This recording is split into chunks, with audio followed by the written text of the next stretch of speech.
Sim, somente. Denji é um moleque de 17 anos que vendeu ovo, mas faz bem menos importante pra pagar a dívida com o Yakuza. O pai dele deixou ele se matar. E é só isso, tchau. Na verdade, não. Denji tem uma vida meio merda, numa casa meio merda. E ele vive com seu cachorro demônio motosserra Pochita, que ele é um cachorro demônio motosserra. Bom, ele vive a vida dele caçando demônios, já que ele precisa pagar as contas. E bom, esses tais Yakuza, eles pagam tipo o mínimo, caso o Denji trabalha pros Yakuza, pra poder pagar a dívida com os Yakuza. E eles pagam tipo praticamente o mínimo possível pra ele sobreviver, que é tipo...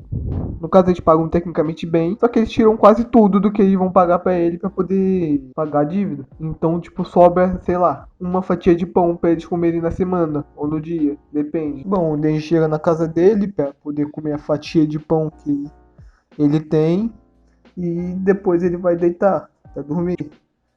E ele começa a ficar muito animado pra sonhar. E, tipo, tanto que ele faz uma espécie de listinha, não, tipo, escrevendo no papel, já que eu acho que ele não sabe escrever. Mas ele começa, tipo, a fazer uma lista de que ele vai sonhar hoje. Porque a única coisa que ele pode fazer é sonhar.